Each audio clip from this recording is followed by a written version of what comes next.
El día de hoy, nuestra institución, sin duda alguna, se ve iluminada por la grandeza académica y científica de el doctor Ignacio Méndez Ramírez. Un personaje de una talla que es difícil asir, que es difícil resumir en pocas palabras. Honor a quien honor merece. Y en el marco de la Semana de la Hierba Fitotecnia 2016 y a una iniciativa afortunada de los estudiantes y profesores que integran el comité organizador de la Semana de la Hierba, que esta es su edición número 86, estamos acá para rendir un homenaje, un sencillo homenaje a este gran personaje universitario, el doctor Ignacio Méndez Ramírez. Quienes lo conocemos, siempre que lo vemos nos emocionamos mucho porque representa grandes cosas para nuestra universidad, para las aspiraciones que tenemos como Universidad Autónoma de Chapingo, que sabemos es la heredera de la Escuela Nacional de Agricultura, en donde en alguna ocasión llegó, y ya nos contará quizás en su plática, el doctor Ignacio Méndez Ramírez. En aquel momento, un joven con grandes sueños, grandes aspiraciones. Yo en especial quiero pedirle a los jóvenes que lo tengan muy en cuenta y lo valoren mucho, lo que significa para nuestra institución. Quienes éramos estudiantes cuando se lanzó, por decirlo de esa manera, a la rectoría, y lo apoyamos con gran entusiasmo y creemos que hizo un gran papel al frente de la rectoría de nuestra institución. Bien, procedo a presentar a el honorable presidium que hoy nos acompaña. Y vamos a hacerlo por obvias razones, a presentar en primer lugar a nuestro homenajeado, el doctor Ignacio Méndez Ramírez.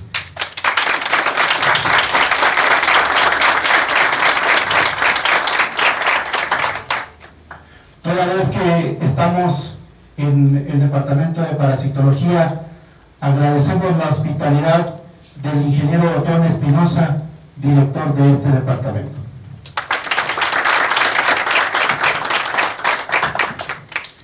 Nos acompaña también otro gran personaje de las ciencias agrícolas, el doctor Abel Muñoz Orozco.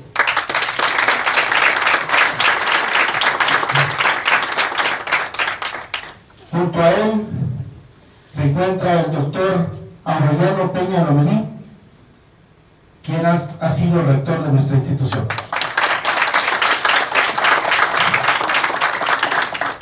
Y el doctor Jesús Atzayaca Cuevas Sánchez, director del Departamento de Educación.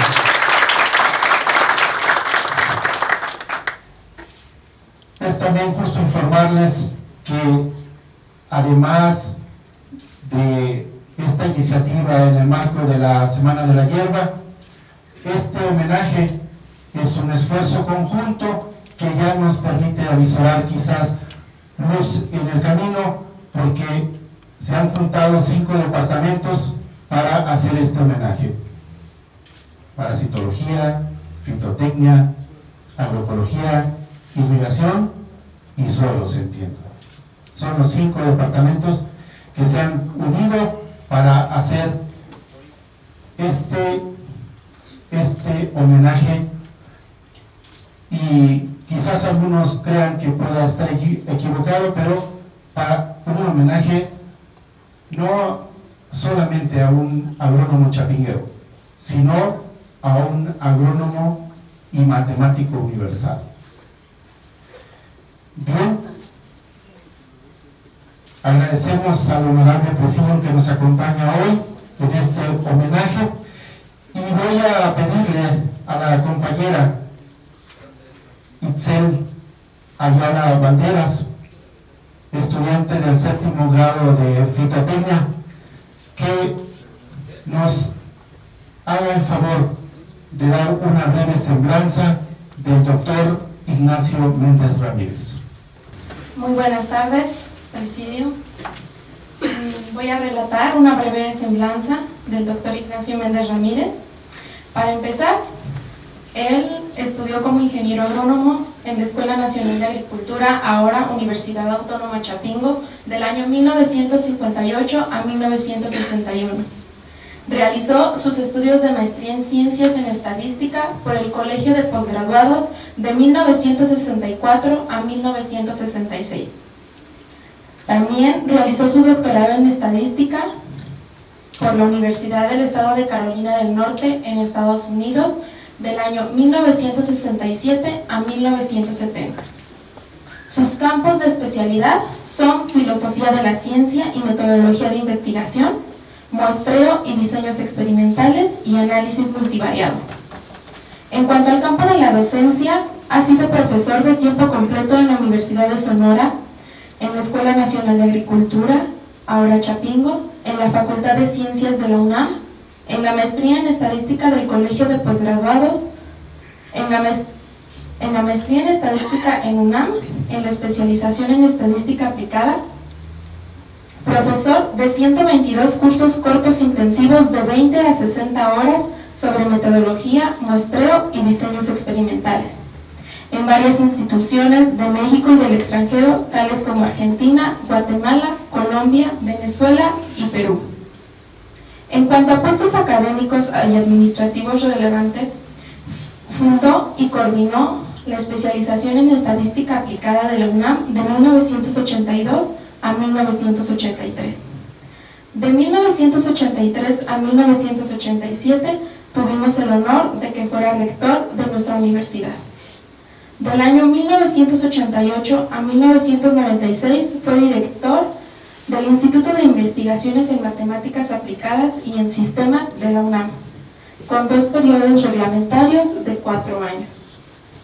En cuanto a producción académica, publicó 122 trabajos de investigación en revistas especializadas, 16 artículos de divulgación publicados, 9 libros, 16 capítulos de libros, 63 monografías del IMAS, 522 trabajos presentados en congresos, simposios y conferencias.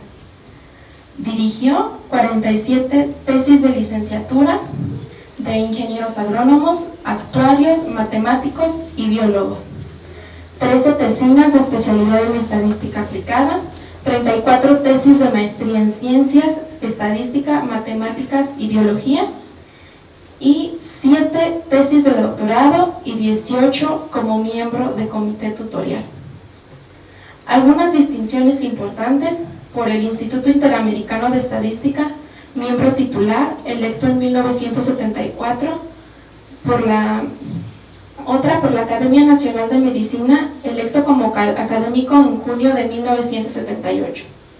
Por la Academia de la Investigación Científica, electo como miembro en noviembre de 1982. Por el desarrollo y aplicación de las matemáticas en ciencias biológicas y médicas, se otorga la presea Estado de México José Alzate en el área físico-matemática. Fue investigador nacional nivel 3 desde julio de 1987, otorgado hasta el 30 de junio del año 2013. Ingresó al International Statistics Institute a través de un comité calificador, la Haya, Holanda, en 1989. Presidente de la Asociación Mexicana de Estadística de 1991 a 1993. Miembro de la Academia Mexicana de Ingeniería el agosto 29 de 1991. Miembro del Comité Técnico para Conteo Rápido en la elección de gobernador en el estado de Puebla, Instituto Estatal Electoral, el 14 de noviembre del 2004. Miembro del Comité Técnico de Seguimiento para la Distritación por el Instituto Federal Electoral en el 2004. Miembro del Comité de Evaluación de Ciencias Naturales y Exactas. Premio Estatal de Ciencia y Tecnología por el Gobierno del Estado de México en 2004 y 2005. Doctorado honoris causa otorgado por la Universidad Autónoma Chapingo el 16 de mayo de 2005. Miembro del Comité Técnico de Conteos Rápidos por el Instituto Federal Electoral en el proceso electoral federal en los años de 1997, 2000, 2003 y 2006. Vicepresidente del Instituto Interamericano de Estadística de 2008 a 2010. En la UNAM fue miembro de las comisiones dictaminadoras del Instituto de Matemáticas, Instituto de Ciencias del Mar y Limnología y del posgrado en la Facultad de Psicología. Miembro del Comité Técnico del Instituto Ciudadano para Estudios sobre la Inseguridad del 2003 al 2008. Y presidente del jurado para la evaluación del Premio Nacional de Ciencias por la Secretaría de Educación Pública en el año 2003. Esto fue un poco solo de la semblanza que ha realizado este doctor en estos años, y es un honor tenerlo en esta casa de estudios nuevamente.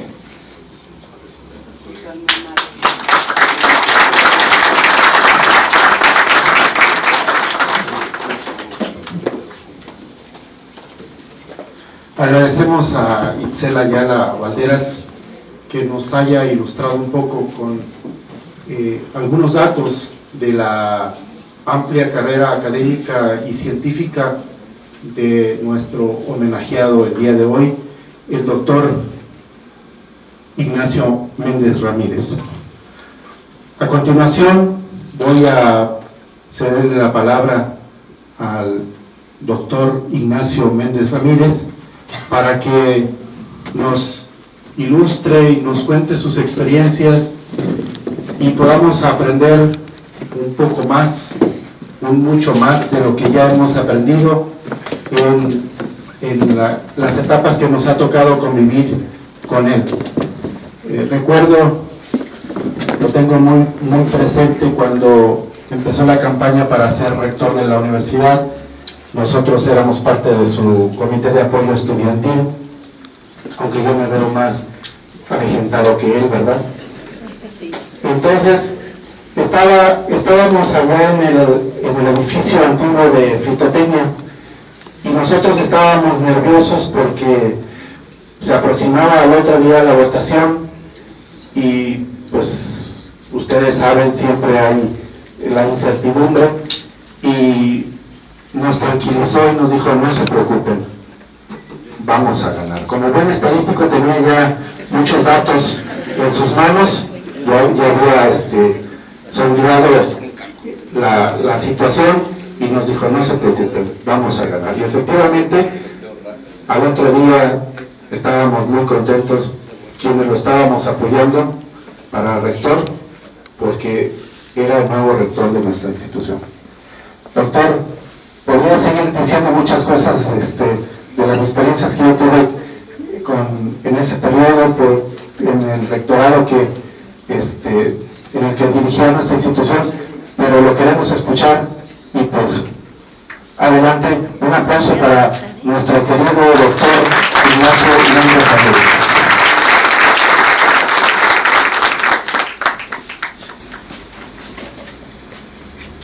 Bueno, pues muchas gracias a todos los organizadores, los profesores, los alumnos. Lo que quiero decirles es de que durante mi vida lo más importante ha sido trabajar honestamente y procurar hacer siempre lo que se esperaba de mí y todavía un poquito más.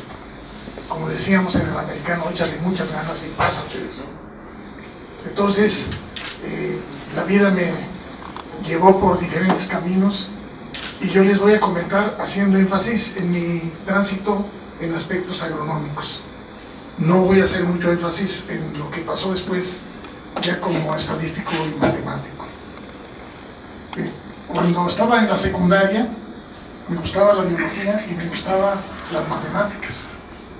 Estaba en una secundaria formada por refugiados españoles, que era una excelente institución, un nivel académico muy bueno, lo cual me ayudó muchísimo para mis estudios posteriores, incluyendo Chapingo.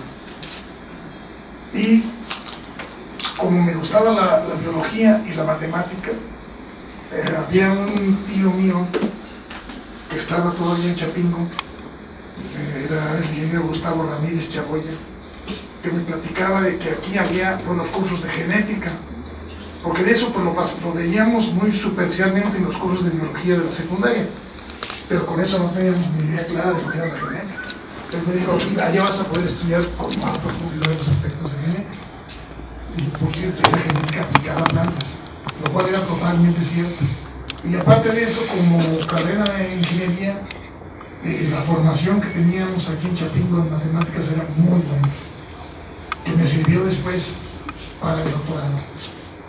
Quiero comentarles, porque eso no me lo cree mucha gente, que cómo es posible que yo tuve un curso completo, un año completo, porque los cursos eran empezando en febrero y acabando en noviembre, con clases durante la semana, 3 días a la semana, de 1 hora. Pues eran cursos muy largos, que eso ya se cambió, ahora son los semestres. Yo creo que ese sistema era muy bueno, porque había tiempo de ir madurando las cosas y tiempo para estudiar. Que yo debo confesarles que yo no estudiaba mucho, no era de los matados. Me dedicaba más, bueno, un poquito me dediqué a la política estudiantil, y que me fue mal, por cierto, ya les platico ahorita, y más que nada al deporte, y por supuesto los estudios antes que nada. Bien, así fue como me presenté aquí en Chapingo para el examen de admisión. En ese momento presentamos el examen de admisión 2000. De los 2000 entramos a la Escuela Nacional de Agricultura 200. Y terminamos la carrera 7 años después, 54. Creo que las cosas siguen más o menos igual, sigue habiendo una gran deserción, pero en ese momento la deserción era muy traumática, porque se perdía la beca, todos estábamos como becados internos en esa época, y los compañeros que tenían que abandonar la escuela por mal aprovechamiento se iban renegando, y yo creo que se lamentaban toda su vida de haberlos perdido. Pero así les digo, entré el 7 de febrero de 1955. Estaba en la parada, que desde luego no estaba la carretera con sus salidas, era una carretera de un carril de ida y otro de regreso, nada más. Y era la parada y había una tiendita ahí en la parada, cosa que ya no existe. Pues estaba en la parada con mi maletita, caminando hacia adentro de la escuela. Y con un miedo terrible, porque ya sabía que las moreras eran muy fuertes. Y de hecho, cuando íbamos caminando, el contingente de alumnos de recién entrados, nos gritaban los de segundo y de otros grados: ¡sangre de pelón! Todavía no estábamos pelones, pero a los 2 o 3 días luego nos pelaron. Teníamos que estar pelones un año completo.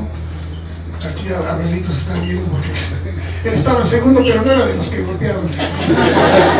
Cuando yo entré, él era de los de segundo. Pero otros sí golpeaban. Y lo más, bueno, tanto los golpes como ser criado de algunos otros compañeros no era nada agradable. Eso a mí nunca me gustó. Y me decían, aguántate, cuando pases a segundo vas a tener 6 años de segundo hasta séptimo, de que vas a tener tus criados y vas a hacer lo que quieras con los pelones. No, yo nunca les ordené nada, todo lo contrario, me puse a proteger a algunos grupos de pelones. Entró un año después que yo entró un primo político, a lo mejor ustedes lo conocen, todavía vive, está en Aguascalientes, fue jefe del departamento de preparatoria agrícola, que era Fidel Barreto Vargas. Ya se perdió en el tiempo, no pertenecía a él, y aparte de eso había otros compañeros de él, y me recomendaron un amigo de mi papá tenía un hijo que entró a Chapingo, y se llamaba Guillermo González. Pues yo me acuerdo que llegué a las mesas del comedor, que recuerden que eran, bueno, los que se acuerdan, ¿verdad? Eran mesas donde cabíamos 10 y teníamos nuestros meseros que nos servían. Éramos bastante consentidos del gobierno, por cierto. Pero en fin, los meseros nos servían. Entonces yo llegué y me dije, estaban además acomodados por orden de apellido, los de primer año, porque entraban al comedor formados, marchando. Y luego ya ocupaban sus mesas, entonces me dijeron, ahí están más o menos los de la gente. Y entonces ya llegué yo y les dije, ¿quién de ustedes es Guillermo González? Y 4 levantaron la mano. Había 4 Guillermos González. Y yo dije, ¿cuál es el bueno, el hijo del amigo de mi padre? Y pues vénganse los 4, vamos a hablar. Empecé a proteger a esos 4 y a Barreto y a muchos. Siempre salía yo como con 8 o 10 pelones protegidos. Protegidos quiere decir simplemente que por el hecho de ir junto a mí, ya los otros veteranos no los podían agarrar. Oiga, pelón, venga, un momento, está conmigo. Y fue algo que me disgustó todo el tiempo.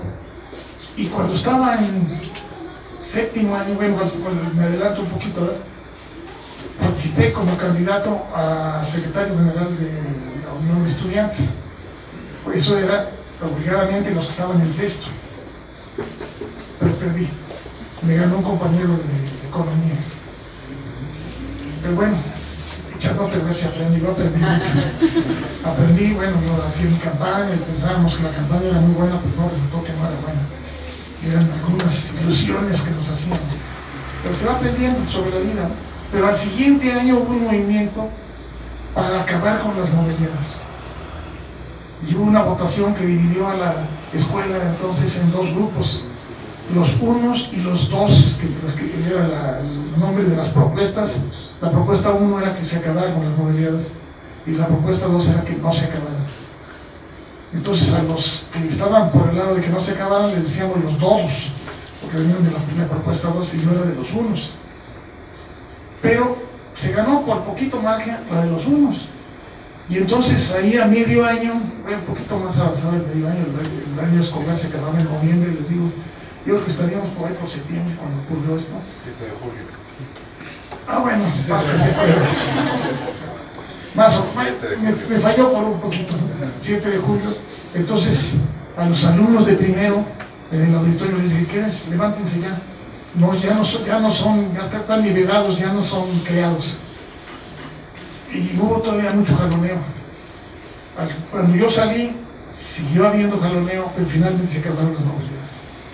Y yo creo que fue algo benéfico para la actual universidad. Porque, repito, para mí era degradante. Aunque muchos decían, es que así, tratándolos como peones, como criados y golpeándolos, aprenden a querer a la institución, aprenden a querer a la escuela. Pues yo no le veía por dónde la lógica esa, ¿no? Y yo lo que veía que algunos abandonaron la escuela porque no aguantaron las movilidades. O sea, varios de mis compañeros que no ya no aguanto, pero voy. Y otros buenos aguantamos. Bueno, cuando empecé con la decisión de qué especialidad, o sea, terminé la prepa, que eran 3 años de prepa, acuérdense, y luego los 4 años de carrera, ahorita en lo que leyó la compañera, se dice que mis estudios son del 58 al 61, pero esos son los estudios ya de la especialidad en la Escuela Nacional de Agricultura. La prepa también la hice aquí, por supuesto, no había de otra en aquella época, y fue del 55 al 57, o sea que estuve aquí del 55 al 61 como alumno. Y efectivamente los cursos Por un lado, los cursos de matemáticas, que les digo, había un curso completo de álgebra, otro curso completo todo el año de aritmética, otro curso completo de geometría analítica, otro curso completo de trigonometría y otro curso completo de cálculo. No sé si sigan o no sigan. Pero por supuesto, eran duros los cursos, casi todos estaban en la prepa, o sea, los de cálculo que ya era en cuarto. Pero le repito, a mí eso me dio una base extraordinaria. Después, cuando estuve haciendo la maestría, los aspectos matemáticos que nos estaban enseñando ya no se me hacían tan difíciles como otros compañeros. Había algunos otros compañeros chapingueros y sufrían. Había unos ingenieros químicos que también les sufrían, aunque ellos tienen una base matemática quizá un poquito mejor. Bueno, uno de ellos era medio paleta, por eso sufría tanto, ¿no? El otro no mucho. Pero bueno, esto lo señalo. Bueno, y por supuesto los cursos de biología, de genética. La genética que daba el maestro Gilberto Palacios de la Rosa, insigne exdirector de la ENA, y que daba unos cursos excelentes. Después el maestro José Luis de la Loma, que daba los cursos de experimentación agrícola, genética general y otro curso de genética 1 y genética 2. Y luego el maestro Palacios de nuevo daba genética en el segundo año de la preparatoria. Pero cuando estábamos en séptimo se abrió un curso nuevo que se llamaba genética especial, que era mejoramiento genético por algunas especies, entre ellas el hule y otras, que eran la experiencia del ingeniero Palacios, del maestro Palacios. Entonces, por supuesto que no se defraudaron para nada mis aspiraciones, las cumplí totalmente, en el sentido de que sí estudié con bastante profundidad aspectos de la biología y de la matemática. Y por supuesto, sin olvidar para nada también la orientación social que siempre ha tenido la escuela y ahora la universidad. También mis participaciones en trabajos de campo, en convenios con algunos agricultores, que había poquitos en esa época. Ya después, cuando estuve director, me tocó formalizar algunos más. Pero también eso era muy atractivo. Bueno, terminando la carrera, yo quería trabajar con el ingeniero Palacios. Le dije, maestro, quiero trabajar con usted y hacer mejoramiento genético de maíz.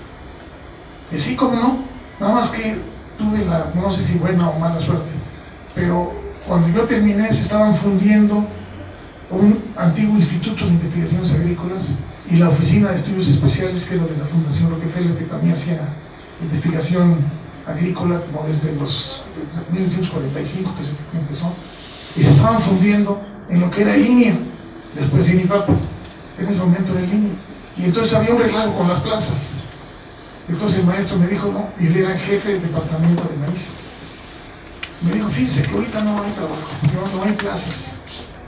Y véngase dentro de un mes. Bueno, maestro, pero yo tengo que empezar a trabajar. Ya me quería casar.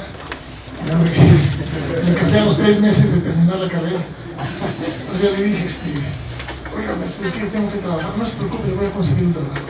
Y me conseguí un trabajo que yo ni sabía dónde era, ni de cómo dependía. Era como lo que actualmente es el CIMIT, que en esa época no existía como CIMIT, era el Programa Interamericano de Maíz.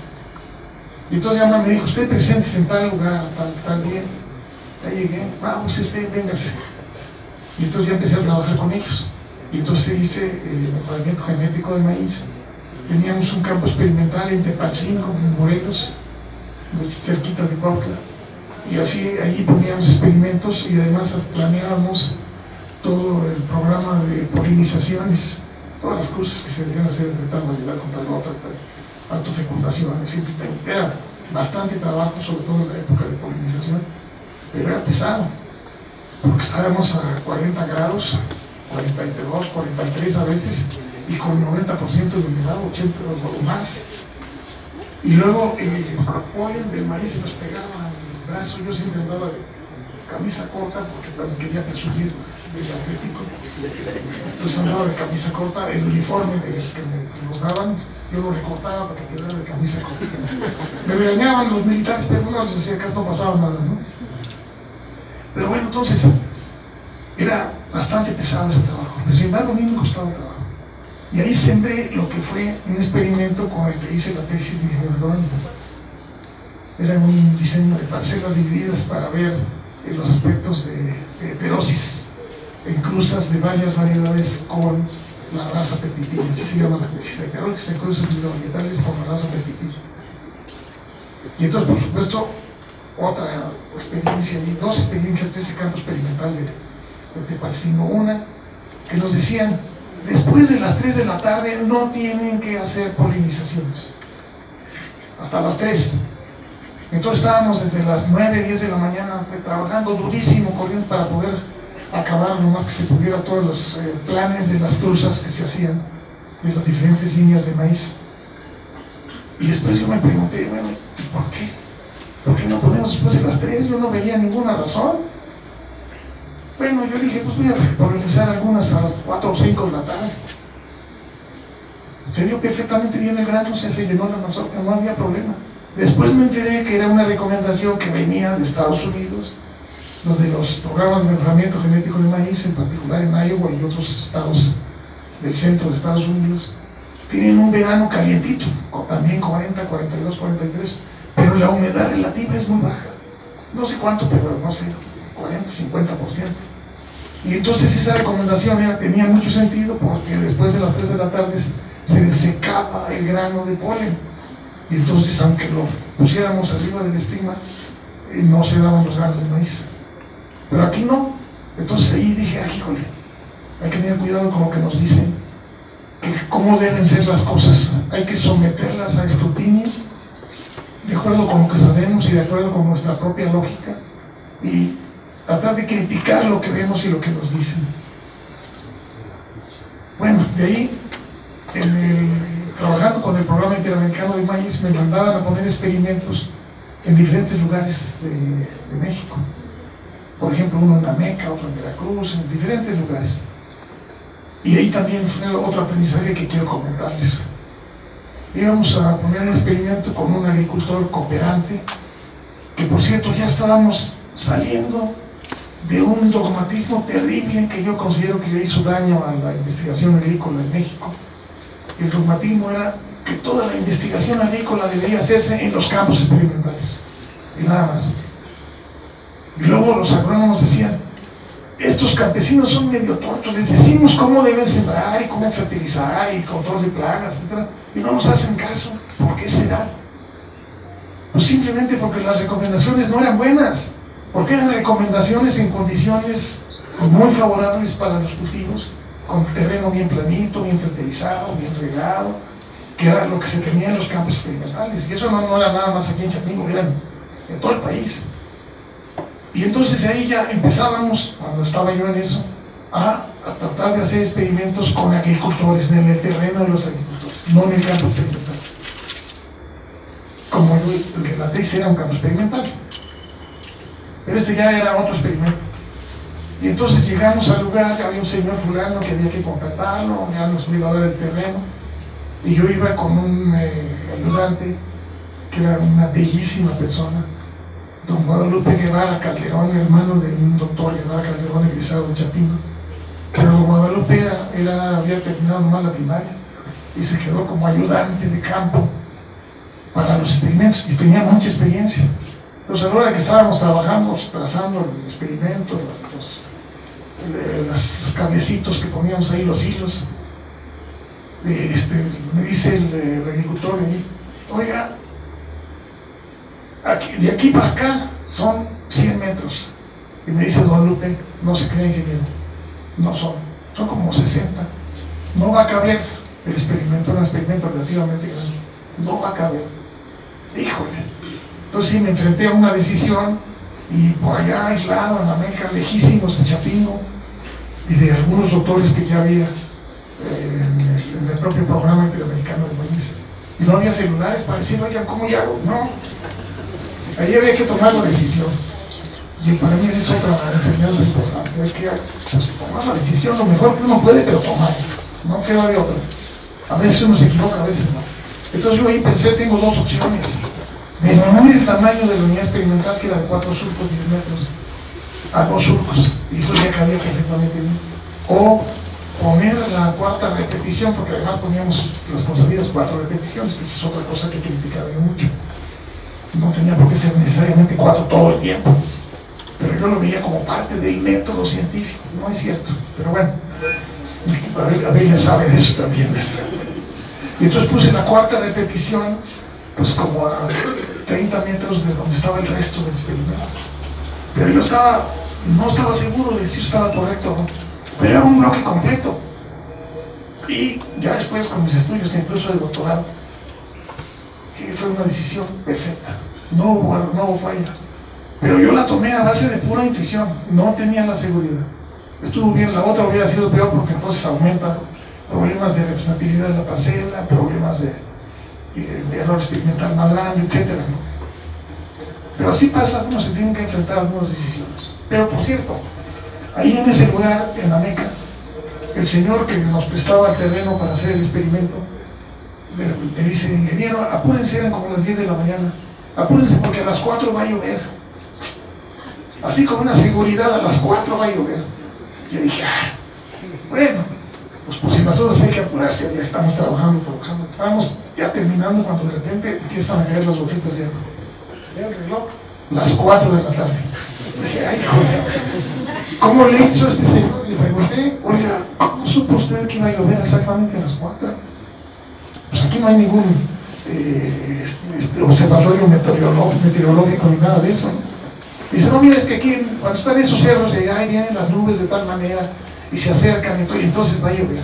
Oiga, pero a las 4, sí, pues es mi experiencia de vida. Y entonces dije, muchas cosas se aprenden simplemente viviendo. Y el señor las sabía perfectamente bien, eran por cierto agricultores muy progresistas, vamos a llamarle, ¿no? Desde el momento en que aceptaban poner experimentos. Pero ese es tema de otra plática, lo de el problema ese de la investigación agrícola, pero ya lo les mencioné. Les voy a mencionar un poquito más de la investigación agrícola a nivel nacional, porque después de que estuve ahí un tiempo, decidí irme a la Universidad de Sonora. ¿Por qué decidí irme a la Universidad de Sonora? En primer lugar, porque hay que decirlo con toda la verdad, nada más, era un punto. Y el otro era que era un trabajo que me atraía, era como profesor de genética, de ecología y de cultivos básicos en la Escuela Superior de Agricultura de la Universidad de Sonora. Y aparte de eso también ya no estaba tan bien aquí con el programa interamericano de maíz, a pesar de que me habían hecho jefe del banco de germoplasma. El banco de germoplasma, que me imagino que lo sigue teniendo el CIMIT, aunque Línea también tiene. Pero en ese entonces ese banco de germoplasma estaba en los sótanos de lo que es ahora el edificio de preparatorio, ahí a un costado del auditorio. Ahí estaba el banco de germoplasma, físicamente las semillas, y había que sembrar para hacer el aumento de algunas semillas que estaban agotando. En fin, ahí estuve yo como un año, pero me salí, no me gustaba mucho el ambiente, y todos los jefes, los grandes jefes eran gringos, y empezaron a tratar de verme feo porque se corrió el rumor de que yo era comunista. Algo había, pero bueno, no a ese extremo, ¿no? Y entonces empezaron a limitarme cosas y yo les váyanse a volar. Se juntan así las cosas. Me gustaba el trabajo en Sonora y ya no me empezaba a gustar mi trabajo como fitomejorador de maíz. Entonces digo, pues me voy a Sonora. Y ahí llegué a la Universidad de Sonora y empecé a darme cursos de ecología, de cultivos básicos y de genética. Por cierto, el curso de cultivos básicos, pues el tema del maíz me lo sabía bastante bien. Tenía pocos años de experiencia, pero ya 2 años de experiencia cultivando maíz, poniendo experimentos de maíz, y ya sabía muy bien. Pero de trigo, de cártamo, de sorgo, todo, bueno, decía más o menos, se parecen algunas cosas al maíz, pero el trigo no. Pero lo daba con base en mis apuntes y en los libros, que yo creo que así son muchos maestros, ¿no? Se dan una clase que la vieron de los libros. En ecología, mi curso, yo conseguí algunos libros y llevaba un antecedente que era insuperable. Los cursos del propio maestro de la Loma que nos daba ecología vegetal y también los cursos inolvidables del maestro, el ingeniero Efraín Hernández Orocostre, que me dio botánica sistemática. Botánica la dio Cheslagua primero. Botánica sistemática ya era con Cholo, y luego nos dio a los de fitotecnia, nos daba un curso que se llamaba plasticultura, y luego nos daba otro que se llamaba geobotánica, y era un maesterazo. Y de ahí captaba yo muchas cosas de todo el ambiente agronómico y el ambiente cultural.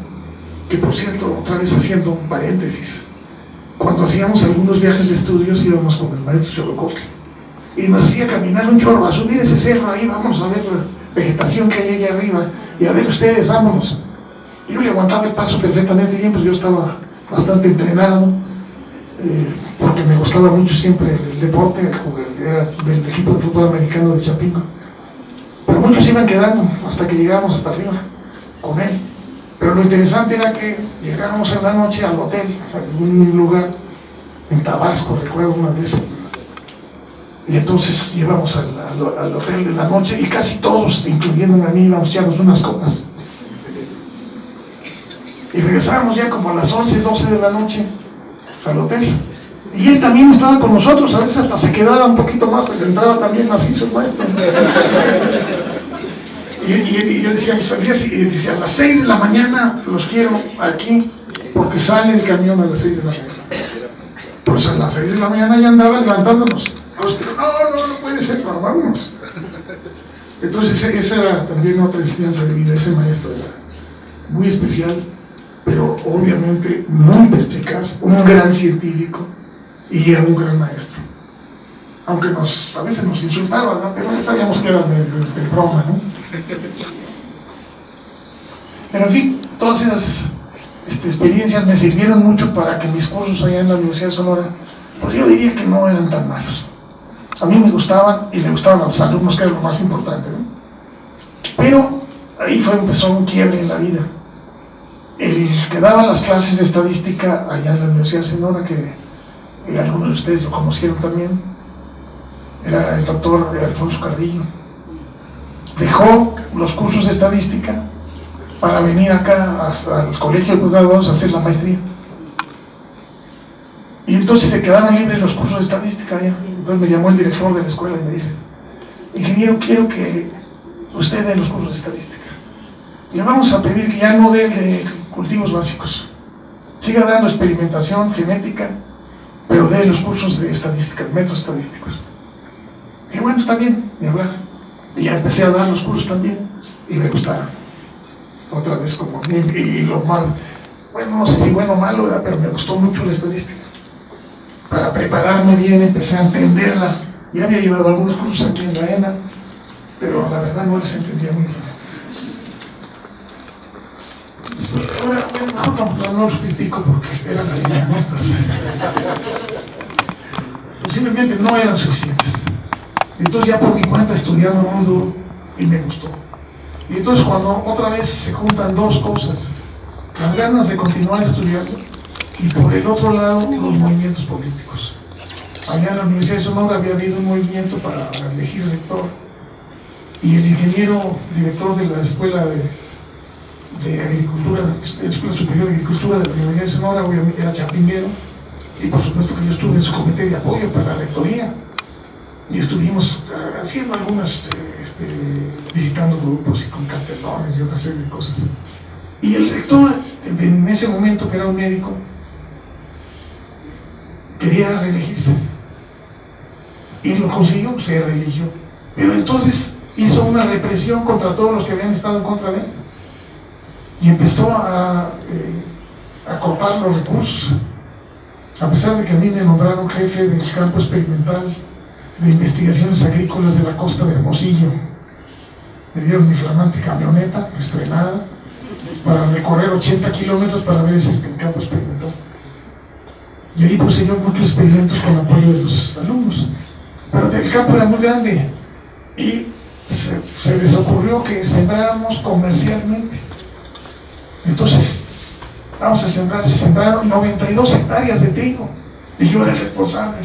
Y yo el trigo lo conocía en el cuaderno de las notas del maestro Rafael Rodríguez. loco Rodríguez le decía así. Ahí lo conocía nada más. Pues bueno, hasta a darle. Me acuerdo muy bien otro aprendizaje. Se sembraba con tractor. Era muy moderno.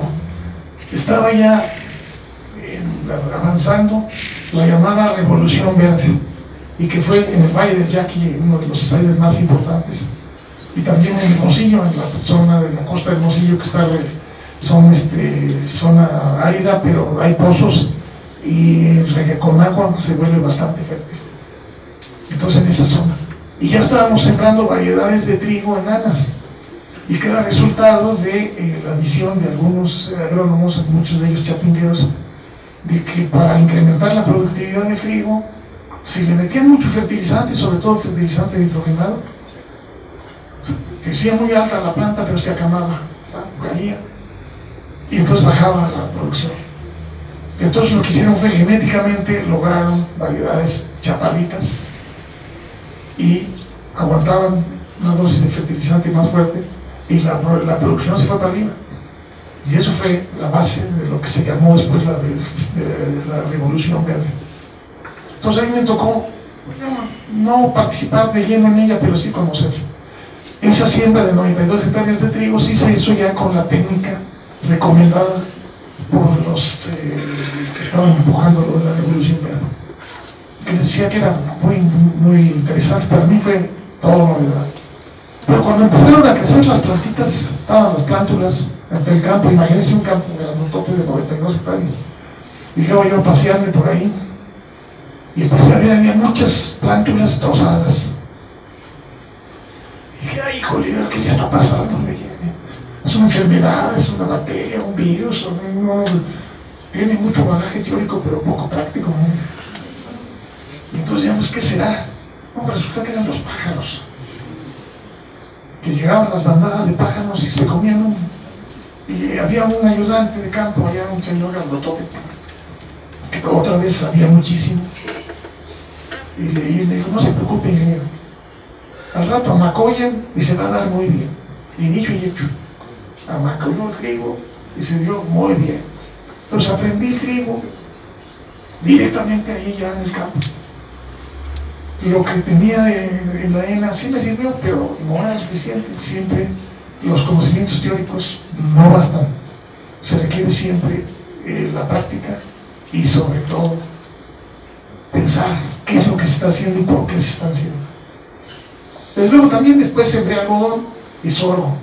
En esas mismas 92 hectáreas se cosechaba el trigo, luego se tenía el algodón, y también para mí eran novedades esos cultivos, ¿no? Pero aprendí, y en ese momento era agrónomo todavía, así me consideraban. Pero les digo, cuando vino esa coyuntura de que había una cierta, no mucho apoyo para la Escuela de Agricultura en general, y yo era profesor de la Escuela de Agricultura por parte del rector, entonces decidí, me voy. Y en ese momento me vine a la Escuela Nacional de Agricultura, tenía su colegio de posgraduados que era de la ENA, a hacer la maestría. Y fue el año en que se lanzó la maestría en estadística. Pero yo llegué y me anoté en la maestría de estadística y en la maestría de genética. Entonces llevé todos los cursos. Me acuerdo que en los cursos de genética nos pusieron a cultivar mosquitas, las Drosophila melanogaster, con los pastitos y platanitos que comían, y ver ahí las mutaciones.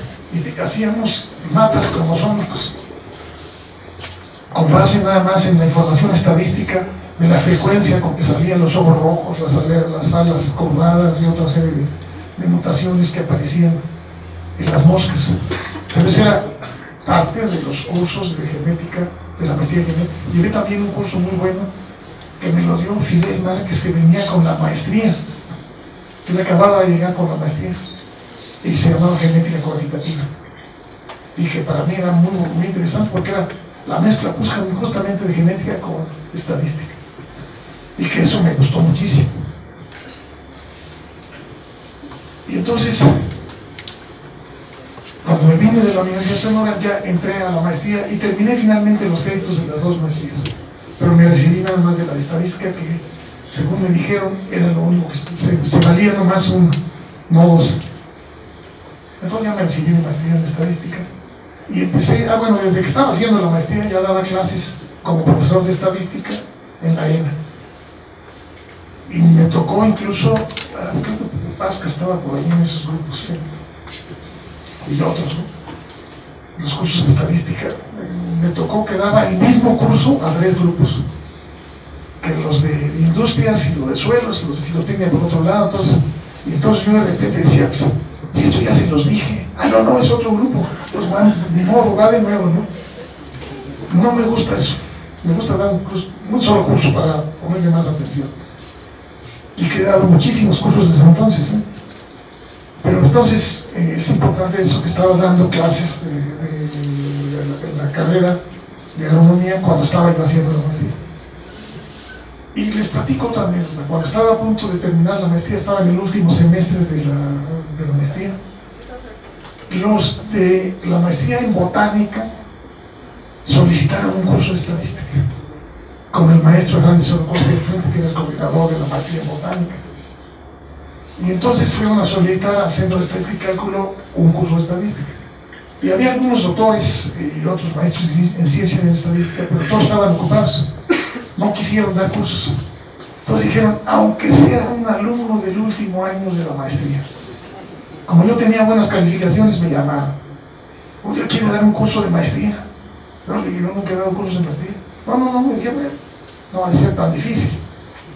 Entonces, igual que en ingeniería, que en la licenciatura, quizá fue un poquito más exigente, pero nada más. Le dije, sí, cómo no. Pero tú no lo puedes dar porque tú no puedes dar un curso a un nivel superior al que tú tienes. No puedes dar una clase de maestría cuando tú no tienes la maestría. Y bueno, pero vamos a ver. Se reunieron varios doctores que había en ese momento, muchos extranjeros y otros mexicanos, y me hicieron una especie de examen a título de suficiencia.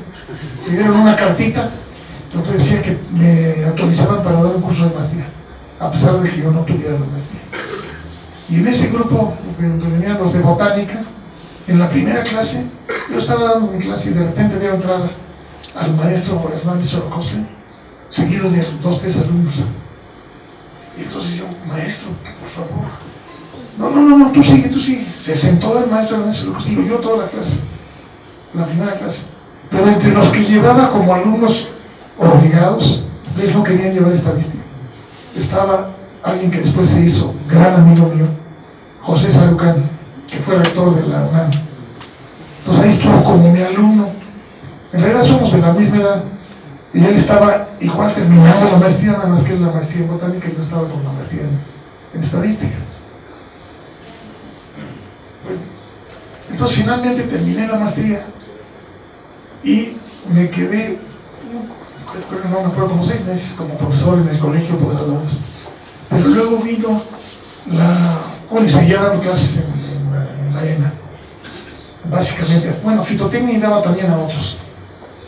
Me acuerdo que los de economía fueron a solicitar que fuera yo el que les diera estadística y no el que les estaba dando. Yo les dije, pero me obligan a aprender a mí de otro grupo. No. Entonces, júntense con los de fitotecnia, con los cuales ya no me acuerdo con quién se juntaron, pero ya vamos, acá eran relativamente pequeños los grupos, ¿no? Pero bueno, entonces de repente hubo la oportunidad, a mí me pareció atractivo, de competir por la jefatura del departamento de fitotecnia. Dije, bueno, pues vamos a entrarle, que ya era por votación de los alumnos, aunque los alumnos eran pocos. No me acuerdo, 150 alumnos o una cosa así por el estilo. Quizá Pasca se acuerda mejor, porque él era de ellos. 120. Y entonces había que hacer una especie de campaña, nada comparable a la campaña de rectoría. Pero bueno, había que hacer una campaña para la jefe del departamento de fitotecnia.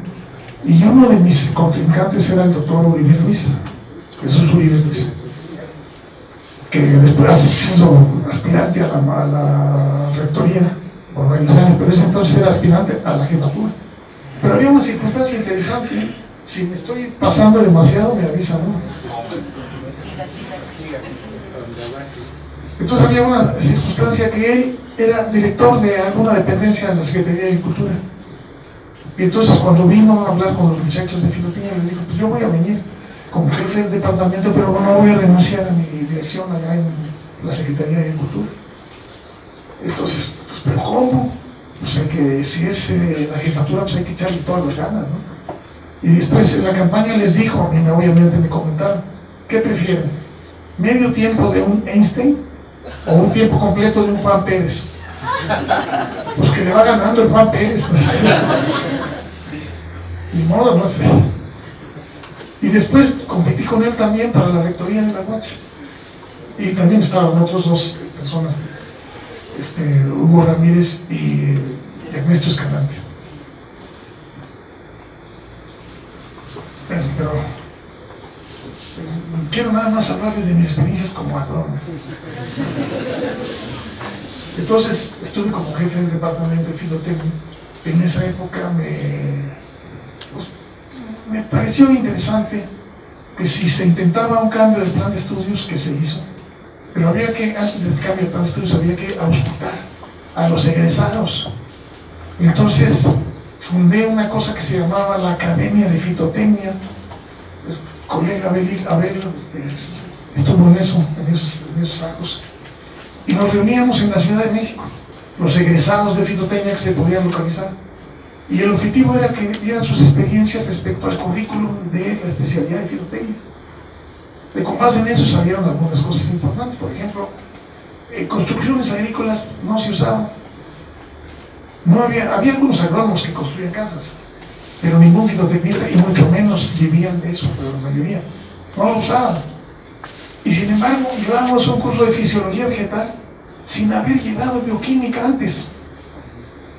Y a mí eso me parecía que no era correcto, que para poder llevarlo aquí, los expertos en fisiología vegetal me pueden corregir, para entender la fisiología vegetal, pues hay que saber bioquímica.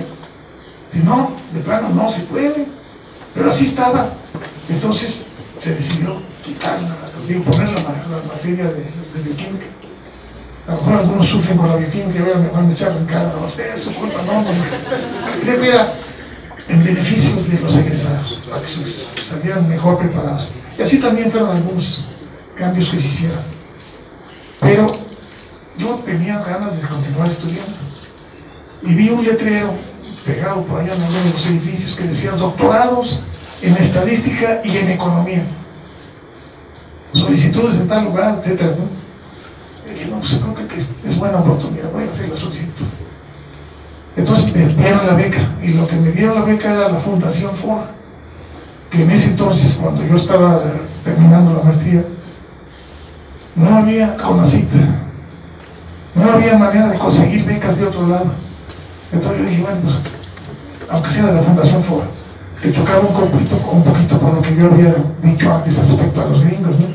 Pero bueno, entonces la Fundación FOR me dio la beca para seguirme a Estados Unidos al doctorado. Y allá en Estados Unidos, otra vez llegué y me anoté para el doctorado en estadística, le llaman campo mayor y campo menor. Mayor en estadística y me anoté el menor en genética. Seguía todavía yo antes con una pierna de un lado y otra pierna del otro lado en ese momento. Pero había un estudiante paraguayo, agrónomo de Turrialba, de Costa Rica, que ya tenía como un año ahí en la universidad. Entonces me conoció, empezamos a platicar y me dice, mira, no te conviene. Te van a poner a llevar varios cursos de genética, algunas cosas que ya sabes por tu formación y otras cosas nuevas, por supuesto. Pero dejas de tener tiempo para llevar cursos de matemáticas y te van a reprobar en el doctorado de estadística, porque ahí la exigencia en conocimientos de matemáticas era muy dura. Entonces, después de 6 meses me cambié y finalmente me anoté con el doctorado en matemáticas. Y entonces ya no llevé genética. Y de ahí, puedo decir que de ahí fue mi despegue, ya no me volví a meter ni con la genética ni con la agronomía, bueno, como profesor. Bueno, sí, porque regresé a Chapingo, ¿no? Pero como rector. Pero entonces ya terminé el doctorado, regresé, estuve como profesor en el colegio de posgraduados como un año, una cosa así. Y también situaciones políticas, el pleito con algunos directivos, decidí que no era un ambiente adecuado para mí. Me estaban apretando las tuercas, como se dice vulgarmente, ¿no? Entonces dije, me voy. Y me ofrecieron un puesto en la Secretaría de Agricultura. en la dirección de economía, el director general de economía agrícola.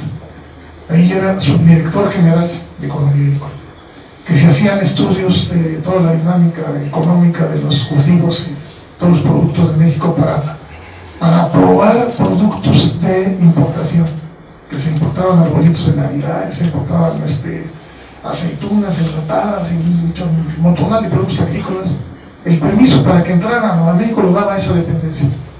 Y había un departamento de economía jefaturado por un gran economista agrícola, el ingeniero Ernesto Vadillo. A lo mejor algunos sí lo conocen, no sé, pero en fin. Entonces yo le decía, oye Ernesto, lo había conocido, él salió un año después que yo aquí en Chapingo. ¿Cómo ves esto? No, esto no hay que probarlo, esto no conviene por tal, está perfecto. Hasta que en una ocasión fueron a verme unos que querían importar una cuerda de cosas. Y me dijeron, venga, queremos hablar con usted, doctor. Adelante. Me abren algún. Y luego venían puras fotografías de muchachas casi en cueros. Y me pueden ver todas, ¿no? Y entonces dicen, usted escoja la que quiera. Lo mandamos una semana a Acapulco, Iztapa, todavía no, Cancún todavía no era famoso. Si lo mandamos una semana, con todos los gastos pagados con la que usted elija de aquí. Híjole, yo me cerré su libro y dije, váyanse, no quiero hablar con ustedes. Largo, para nada. No fue la primera vez que intentaron comprarme, pero bueno, les dije que no. Y después me enteré, porque me pidieron que fuera a supervisar las encuestas nacionales sobre cultivos agrícolas y en los diferentes estados que se hacían en todo el país. Se estaba haciendo una encuesta agrícola en todo el país, pero el área inicial, el área piloto era en el estado de Nayarit. Entonces me insistieron mucho que fuera a revisar en el campo cómo estaba el trabajo, los trabajos de la encuesta. Entonces fui a Nayarit. Ya estuvimos en el campo viendo cómo estaba haciendo el levantamiento. Cuando regresé me di cuenta, por las secretarias, que habían llegado esos mismos señores y habían ido directo con el director general. También agrónomo chapinguero, pero no voy a decir el nombre. Entonces yo dije, ay, joder, no, aquí me van a embarrar sin que yo tenga la culpa. Vámonos. Y entonces, por medio de mi esposa, que hubo una circunstancia, yo vivía en Coyoacán, ya en la Ciudad de México, y un vecino trabajaba en el IMAS, donde estoy ahora, en el Instituto de Investigaciones en Matemáticas Aplicadas y Sistemas, bueno, era CIMAS. Y ahí había un ambiente para doctores en estadística. Y entonces ella le preguntó a ese que era profesor ahí, investigador, ¿qué chance hay de que Nacho venga a trabajar aquí? Ahí está el doctor Federico Relli, que era un actuario que hizo doctorado en estadística en la misma universidad que yo, pero él salió como un año y medio después que yo. Pero me tocó ayudarlo a orientaciones que son valiosísimas, las orientaciones de los que ya están sufriendo el rigor de los estudios, que son muy exigentes. Y entonces hablaron con Federico Relli y dice, sí, como ya está, nada más tiene que ir a hablar con el director de IMAS para solicitar el trabajo. Y entonces cuenta la anécdota de que el único investigador que entré en el nivel bajo de investigadores de la universidad, el único investigador que llegó a solicitar chamba en carro negro con chofer fui yo, porque yo tenía carro negro con chofer como subdirector de economía agrícola. Y ya, después, a partir de ahí ya andaba con mi bolchito, ¿no? Bueno, y de ahí ya me estuve un tiempo trabajando como profesor, principalmente en la maestría en estadística, que se llamaba Estadística e Investigación de Operaciones. Y luego en el 81 yo quise hacer una maestría en estadística aplicada. Y encontré una cerrazón terrible de casi todos mis colegas. Éramos como unos 10 doctores en el departamento de estadística. 3 estaban conmigo, bueno, otros 2 y yo. Todo el resto en contra de que se hiciera. Se fueron unas alegatas y un pleito. Llegamos a mentarnos la madre hasta que el líder de ellos y a mí, que yo era el líder de los otros 3, hablamos y mira, calma a tus gentes, yo calmo las mías y hay que no pasen los demás. El resultado es que no se hizo la maestría en estadística aplicada. Lo que se hizo en su lugar fue una especialidad en estadística aplicada. que es de un año todas las tardes, de 5 a 8, todas las tardes con diferentes cursos. Y entonces eso ya se fundó. Y que desde luego es también interesante notarles que conocí a fondo el sistema de la Universidad Nacional Autónoma de México. Para que aprobaran esa maestría me costó un trabajar de los diablos. Tuve que hablar con varias comisiones, convencer a otros, ver con directores, hasta que finalmente pasó al Consejo Universitario y la aprobaron. Pero duré como un año, yo creo, haciendo lo que llaman el lobbying para que se formara la especialidad de estadística. Finalmente se hizo, ahí está jalando, ¿no? Y de ahí fue cuando fueron a buscarme algunos colegas de Chapingo. Ahí llegaron a mi currículo, oiga, no le quiere entrar a la rectoría de Chapingo. Híjole, estaba, desde luego, otra decisión. Yo estaba más o menos ya encaminado. Me dijeron, además, Chapingo, mi querido Chapingo, vamos con la intención justamente de hacer algo. Me dijeron, es que si hay un relajo, ya ha habido problemas, los 3 últimos rectores no han terminado. Y entonces les dije, bueno, vamos. Y entonces ya empecé con la campaña. Finalmente, sí, quedé como rector. Estuve como rector aquí en esta institución desde el 83 al 87. Querían algunas gentes que me reeligieran, que me lanzaran la reelección, que se vale una reelección, no sé si hayan cambiado los estatutos, pero en esa época se valía una reelección, pero yo no quise. Aparte de eso tuve casi un meeting, una huelga de mi familia, que no quería. Era muy desgastante. Entonces mucha gente no me creía, que de veras no quería ser otra vez rector. Pensaban que era un ardid para que no agarrar la campaña y sacarle ventaja a los otros candidatos. No, me retiré. Ya me regresé a la UNAM y ahí me empecé a conectar con muchas otras áreas de conocimiento: los médicos, los biólogos, los psicólogos, los geógrafos, físicos, desde luego matemáticos. Y con mi bagaje de matemáticas y estadística, pues empecé a poder entender el tipo de investigación que hacían en esos diferentes lugares, muy diferentes lugares. Empecé a dar clases en varias de las facultades de la UNAM y a dirigir tesis de varias de ellas y a colaborar en proyectos de investigación de varios de ellos. Y ya mi experiencia primero como agrónomo con los experimentos que ponían en Tetalcingo, los experimentos agrícolas, los experimentos que puse en algunos lugares del país y muchos que puse en Sonora, pues ya había aprendido yo bastante de estadística y eso era lo que me servía para enseñar allí a nivel de la maestría, la experiencia que tenía. Y todo eso también me sirvió para la campaña. La experiencia que adquirí en todo ese proceso, pues me sirvió. Pero ¿cómo? Pues es algo muy sencillo, para saber hablarle a los estudiantes. Todas las experiencias, cuando empecé la campaña, yo me paraba frente a un grupo y no me daba ni pena, ni temor, ni nada, yo les hablaba abiertamente en los diferentes grupos. Y que obviamente era una campaña muy pesada, fue un mes completo, de venirme de México a las 7 de la mañana, para empezar aquí a las 8 a reunirme con los del comité de apoyo, y planear a dónde iba a ir a los diferentes grupos, y luego otra vez y terminar a las 11 de la noche. Pero creo que valió la pena. Finalmente entré como rector y ya el resto de la historia ahí lo dejamos. Se vale que me hagan preguntas.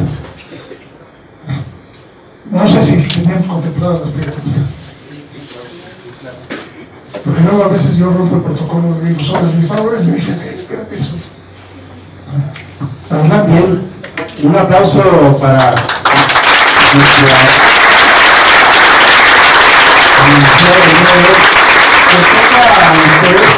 ¿Usted alguna pregunta, algún comentario? Pues adelante.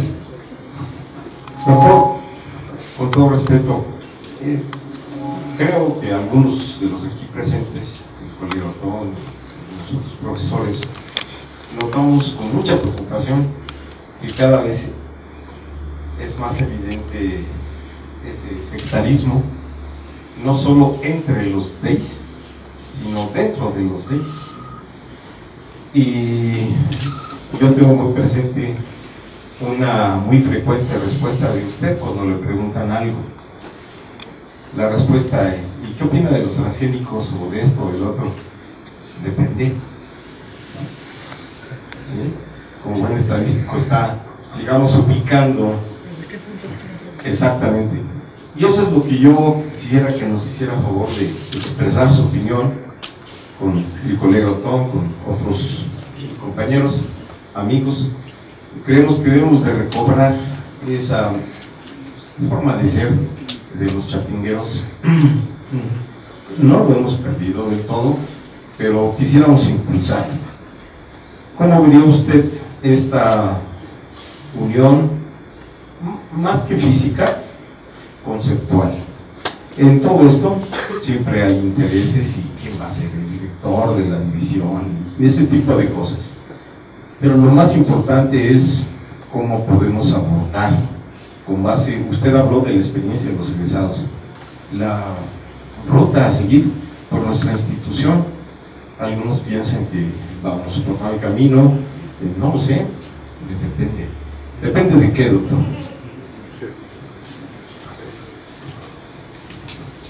Bueno, yo creo que, como se dice vulgarmente, la unión hace la fuerza. Creo que a todas luces es conveniente que estén unidos, porque de esa manera no solo tienen una interacción entre las diferentes dependencias que se están uniendo, sino tienen más poder político, y hay que decirlo abiertamente, ese poder político que se puede y se debe usar para mejorar a la propia institución. Entonces, creo que sí es muy importante que se unan y que pulen las asperezas, aunque sé que es difícil porque luego las personalidades, los diferentes jefes, no, pero también entramos, pero yo voy a ser el director. Y otros dicen, yo también, pero yo soy el director. Entonces no se ponen de acuerdo. Entonces tienen que ceder algunos, como en todo pleito. Para que el pleito acabe, alguien tiene que ceder. Se dice que alguien ganó. No. Pusieron un acuerdo y alguien cedió y el otro cedió también parte. Así ganar totalmente, no creo que se va, quizás solo en regímenes como el de Hitler, donde sí ganaron totalmente al principio, después de conocerlo. Pero siempre es, bueno, está bien, cedo aquí, pero yo gano acá, vamos adelante. Entonces hay que saber negociar. Y negociar poniendo por delante la institución, va por delante la institución y no las personalidades. Fulano, perengano, va a ser, no, quien sea. Pero vamos a hacer esto. Entonces, ese es mi consejo, digamos, más claro que pudiera dar eso. La unión, unirse y con ganas de colaborar, con ganas de crear algo relativamente nuevo, porque no hay nada totalmente nuevo, algo relativamente nuevo, que tenga mejores propiedades, que tenga mejores capacidades y que pueda salir adelante de mejor manera que si no se hacen esas uniones.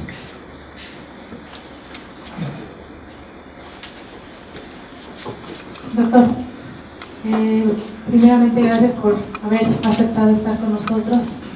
Es un placer escucharlo siempre. Ahorita que relato toda esta parte y que llegó a la universidad como candidato, yo recuerdo muchísimo, yo estaba en la preparatoria, que usted ha sido el único rector que caminó con nosotros desde aquí hasta la Secretaría de Programación y Presupuesto, ¿se acuerda? Todos fuimos los maestros, los alumnos, los trabajadores. Sin embargo, en la universidad eso ya se ha perdido muchísimo. Yo quiero preguntarle cómo logró esa unión, porque eso a mí nunca se me ha olvidado.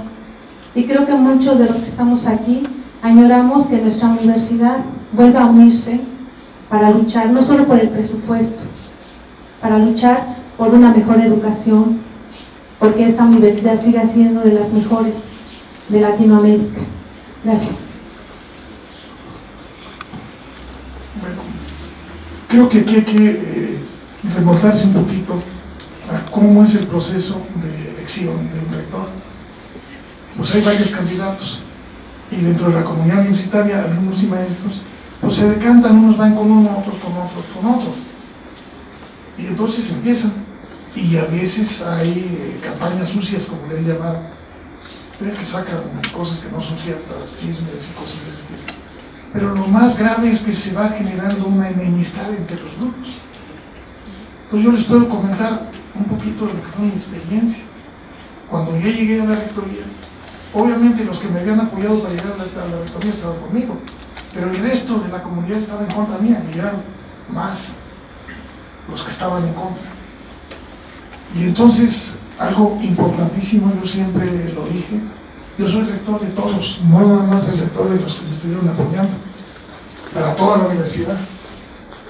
Y creo que en la búsqueda de los colaboradores más cercanos debe reflejarse eso. Los colaboradores más cercanos, en este caso eran los directores, que sean de los diferentes grupos dentro de la universidad. Mis amigos, los que me apoyaron inicialmente, estaban muy enojados, porque, por ejemplo, lo digo abiertamente, puse a Roberto Domínguez como director del patronato. Él era el director del departamento de zootecnia.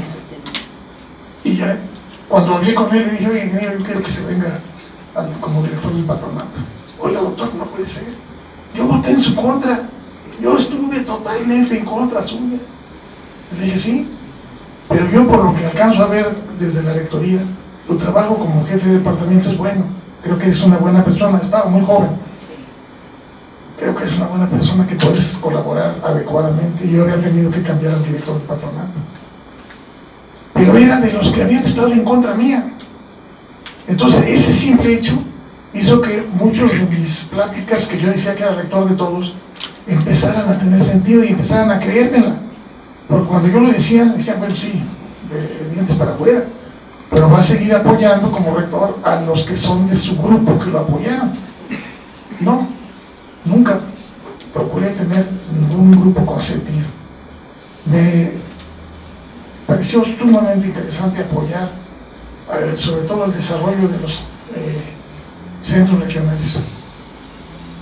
Mucho apoyo porque yo consideraba que era parte fundamental de la universidad. Mi lema de campaña era la unión de la extensión, la investigación y la docencia. Entonces esa extensión se puede lograr con más facilidad vía los centros regionales. Y entonces me tocó apoyarnos, crear algunos nuevos. Y este edificio donde estamos estaba medio construido. Me tocó desplojar el dinero con la Secretaría de Agricultura para poder que se completara el edificio. No me tocó terminar el de fitotecnia, que estaba también a medio construir. Esos dos estaban a medio construir,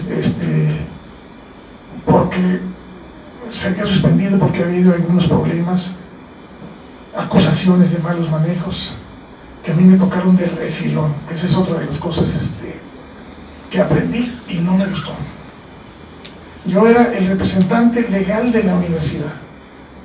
Entonces me tocó tener que llevar acusaciones contra personas que yo no sabía si eran buenos o malos. Pero todos los antecedentes y toda la comunidad universitaria estaba señalando que eran malos, para decirlo de alguna manera.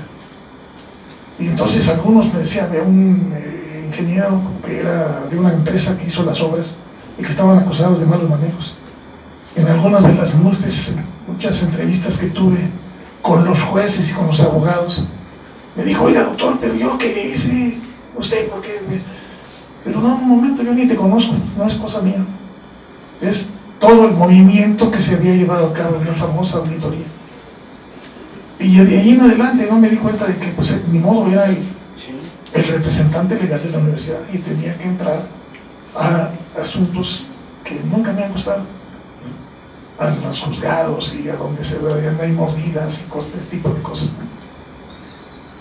En los movimientos de huelgas a veces tenía que entrarle yo junto con los mediadores de la Secretaría del Trabajo para calmar la huelga, que desde luego yo me esforzaba en todo momento para que las huelgas salieran, porque lo más airosas posibles, que la universidad fuera dañada lo menos posible. Y tuve 2 huelgas, recuerdo bien, de académicos durante mi periodo. Y del parte de los secretarios, de los trabajadores administrativos, hubo muchos conatos de huelga, pero ninguna real. Lo que sí les puedo comentar es de que hubo varias veces que estaba yo negociando en la Secretaría y llegaba el contingente de Chapingo y bloqueaba el periférico. Bueno, todos los que estaban adentro de la Secretaría me mentaban la madre. Oye, ya están, sus huestes están aquí afuera. Y ya les decía yo, oiga, protesten, está bien, pero no, tengan cuidado con lo que hacen. Este ya es un perjuicio para muchísima gente. Les decía nomás, imagínense a alguien que viene por el periférico, que quiere llegar porque está enfermo, porque va a dar a luz una señora, y no puede porque está bloqueado, porque están los chapingueros bloqueados. Me acuerdo muy bien que yo venía de alguna ocasión, venía de la Secretaría de Agricultura por el periférico con el chofer de la rectoría, y nos agarran un embotellamiento terrible, y estábamos parados, ya que llevábamos media hora parados. Yo iba a la Secretaría de Trabajo, estaba en la Ciudad de México a la salida, a la Cusco, y entonces yo iba para la negociación de la huelga, y dije, híjole, ¿serán los chapingueros los que están bloqueando? Agarré el maletín que tenía y me fui caminando, eran no sé, como 2-3 kilómetros, caminando rápidamente ahí, entre los carros, y llegué y efectivamente eran los chapingueros los que tenían. Y pasaban helicópteros y me hablaba el secretario de Gobernación, que yo nunca lo conocí, pero por teléfono casi me inventaba la madre. Oiga, pero ¿qué piden? No, pues tienen esta prestación, esta otra, y eso cuánto es, no, pues son X millones de pesos. Déselos, no puedo. Déselos, no puedo, porque tendría que sacarlo de otro lado, yo no quiero. Por eso está el problema. Él hablaba con los de la Secretaría de Agricultura y aflojaban. O sea que es malo decirlo, pero esos mecanismos funcionaban. Pero era el último paso, pero sí era peligroso. Varias veces me dejaron prisionero los trabajadores académicos en la Secretaría de Agricultura, que estaba en Insurgentes, en Chilpancingo. Ahí estábamos negociando y llegaban y decían todos los empleados del edificio, había un edificio como de unos 8 pisos. Entonces decían, ahí vienen los de Chapingo. Y veíamos el corredero de secretarias y oficinistas, todo el mundo corriendo, saliendo corriendo del edificio. Nos quedábamos unos 6-7 de parte de ellos y el grupo de negociadores de Chapingo, o sea, la niña que iba conmigo, ¿no? Y nada más. Y ahí nos tenían encerrados sin dejarnos ir, por horas. Desde luego aquí en el edificio principal también varias veces me dejaron encerrado, eso es típico, ¿no? O sea, no fue fácil, eso es nada más para que vean que no fue fácil. Por eso había que aguantar, y por eso fue mi conato de huelga que tuve de la familia, para que no me religieran. Bien.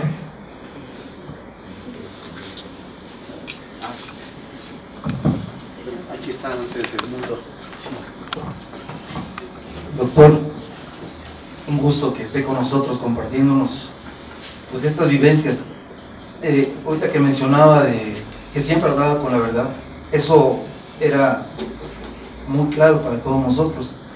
Y yo recuerdo precisamente en una movilización que estábamos allá estaba yo como director de prepa, estábamos allá en Chilpancingo, y yo veía cómo lo presionaban, pues decían, les vamos a golpear y les vamos a hacer, y lo querían hacer que usted bajara, ¿no? Prácticamente era una agresión directamente, ¿no? Y nosotros decíamos al rector, el rector es el rector, él no tiene por qué estar bajando a dar información, aquí hay una serie de planteamientos, pero yo me acuerdo que eran las presiones muy fuertes, pero desde ese entonces me acuerdo de Roberto Domínguez y autoconstrucción que tenemos ahí, en gran medida, ¿sí? Fue precisamente un trabajo colectivo, a pesar de diferencias es un trabajo colectivo, y creo que ese es parte de lo que muchos acá no lo conocemos, no lo entendemos, ¿sí? Lo más importante es la institución, y siempre para nosotros el rector, al menos yo así lo digo y lo digo abiertamente, el rector que yo he tenido aquí, que le respeto y le sigo respetando, es Ignacio Mejía Rodríguez, porque siempre nos habló con la verdad.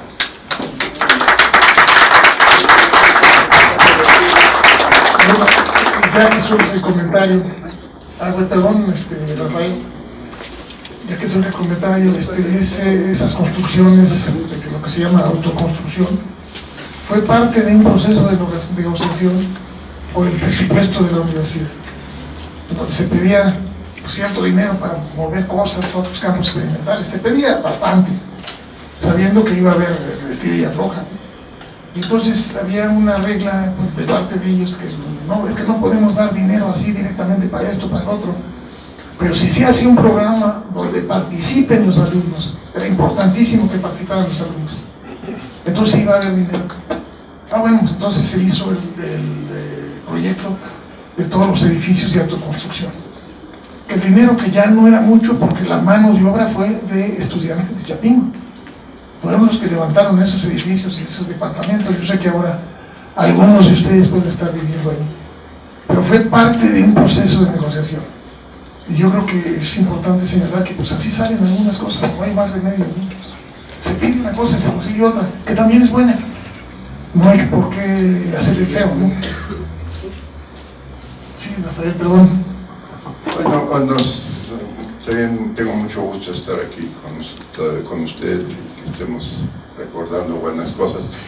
Una cuestión, un aspecto importante, creo un movimiento importante para Chapingo, incluso a nivel para el país, fue el movimiento de 1967, en el cual usted, si no recuerdo mal, formó parte de la comisión de profesores que intervino junto con Gilberto Palacios y el maestro Xolo como intermediarios entre la Secretaría de Cultura y nosotros.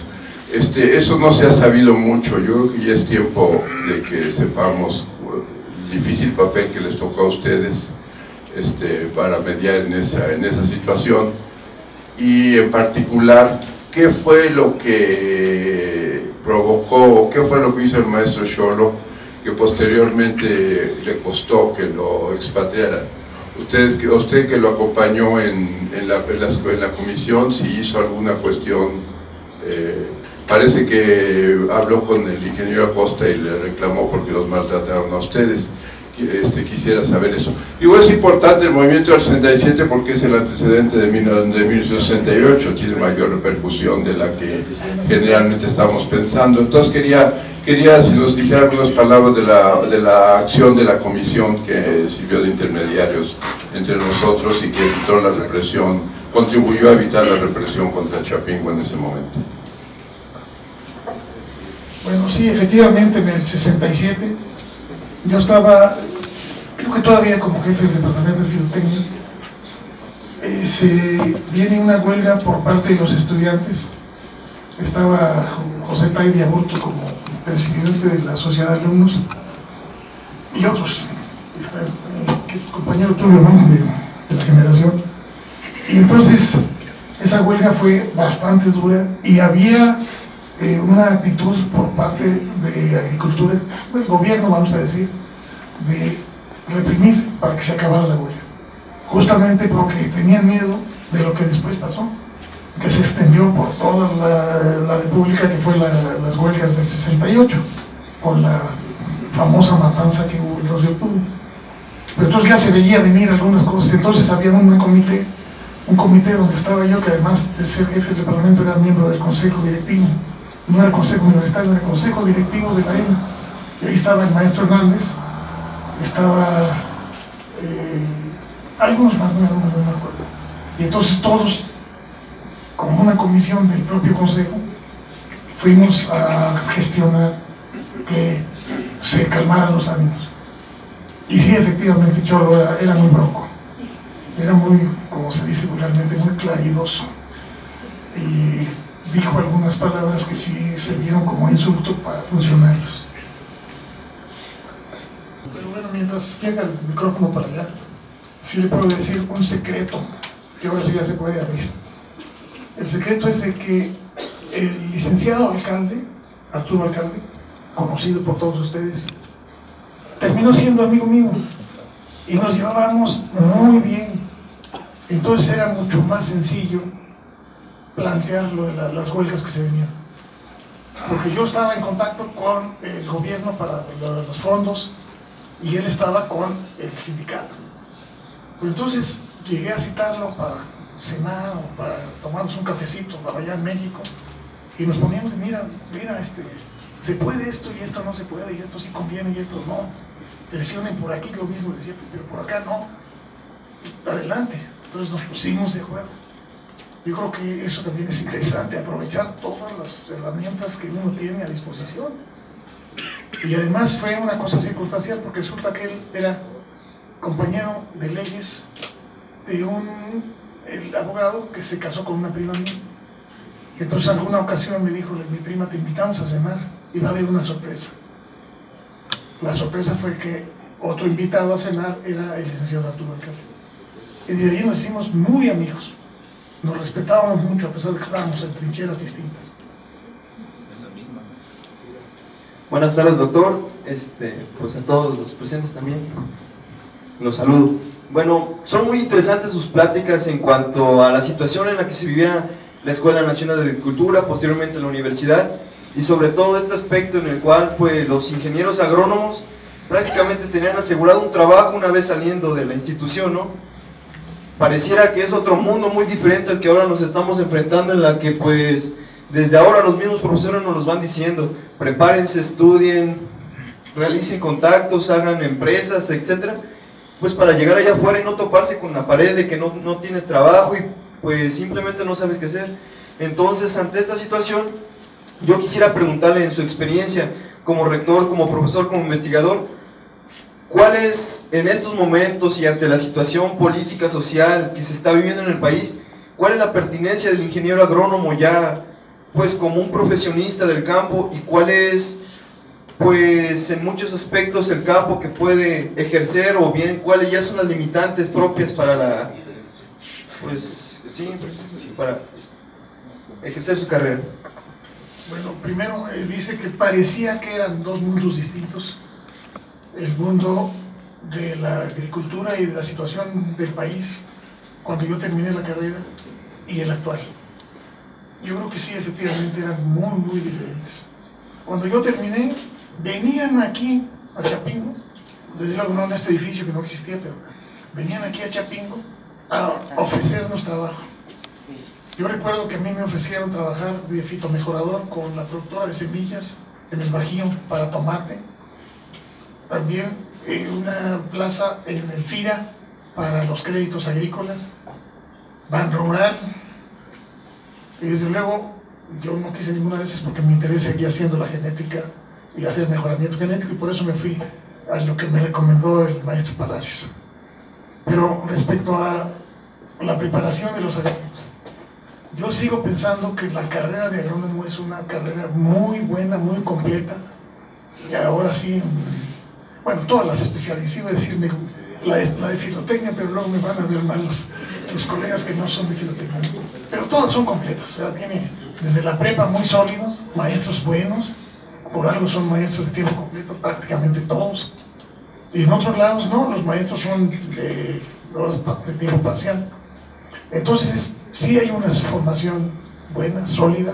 Aparte de eso, en Chapingo se tiene buena experiencia de campo, los viajes de prácticas, los centros regionales que están funcionando, y eso es una ayuda muy importante para los egresados.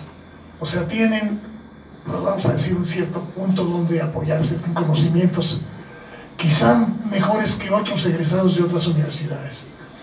Pero han salido y ha habido más escuelas de agricultura, la Narro, la TEC de Monterrey y muchos lugares donde hay carrera de ingeniero agrónomo.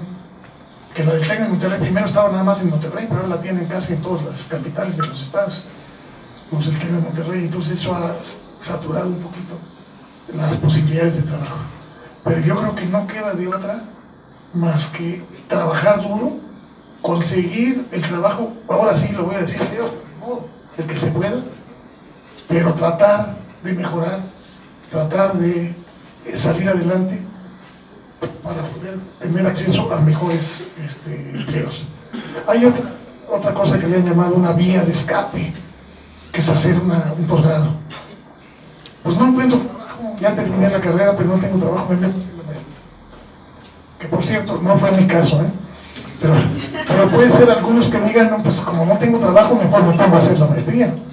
Yo eso lo veo muy bien también, pero de preferencia que tenga cariño por los estudios de posgrado que quiere hacer, para que después sea un buen egresado de esa maestría.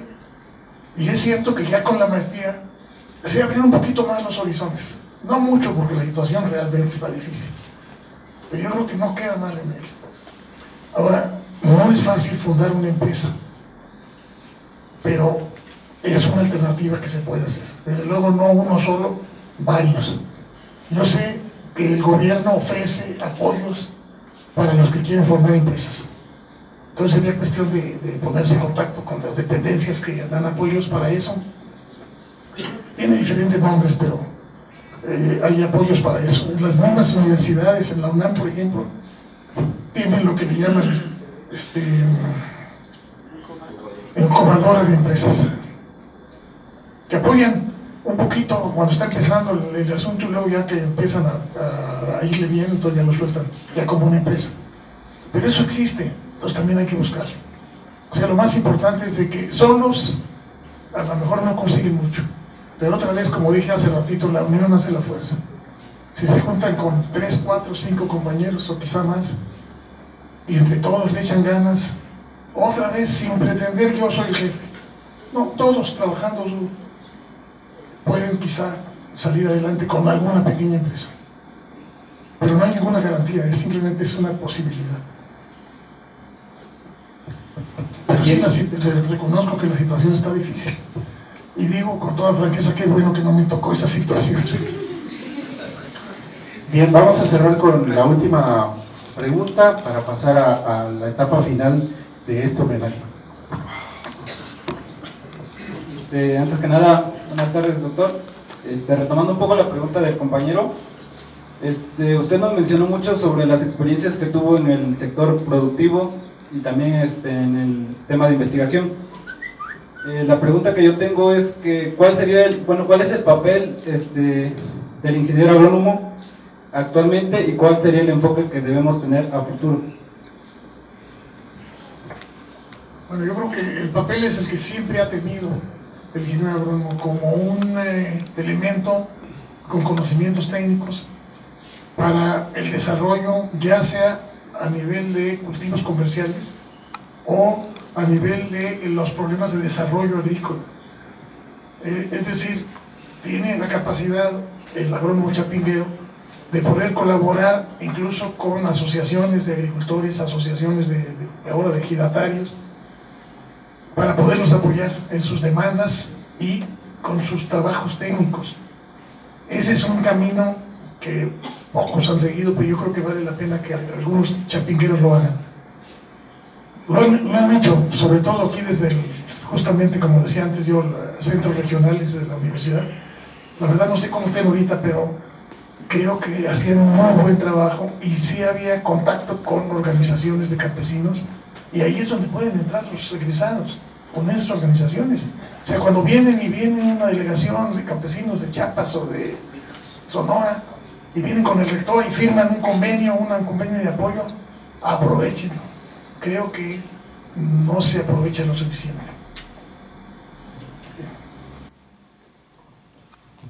Bien, pues gracias al doctor Ignacio Méndez Ramírez por todas las respuestas que nos ha brindado. Sin duda alguna son muy importantes, condensan toda su experiencia en los campos en los que él ha incursionado, y voy a pedirle de favor al honorable presidium que nos haga el favor de subir, porque vamos a proceder a cerrar esta ceremonia entregando un reconocimiento, y para ello agradecemos la presencia del doctor José Luis Romo Lozano, subdirector general de investigación, quien viene en representación del doctor José Sergio Barrales Domínguez, rector de la universidad, para que hagamos entrega de ese sencillo reconocimiento para nuestro homenajeado el día de hoy, el doctor Ignacio Méndez Ramírez. En lo que se coloca el presidio, yo tengo muy presente que en ese proceso de la lucha por el presupuesto y donde se gestó una de las partes más de autoconstrucción. No sé si recuerdo, doctor, que nos hizo favor de invitar, estábamos en lo que era el Comité Ejecutivo Estudiantil, Rutilio Nava Montero y otros compañeros, y nos convocó para que lleváramos un paquete de peticiones y nos reunimos con el ingeniero Heriberto Canalo de la Cerda, quien era subsecretario en aquel momento. Federico. Entonces tuvimos la fortuna de ir como estudiantes a presentar eso, porque efectivamente era en base a proyectos cómo se podía trabajar, y fue uno de los arranques de autoconstrucción. Pues bien,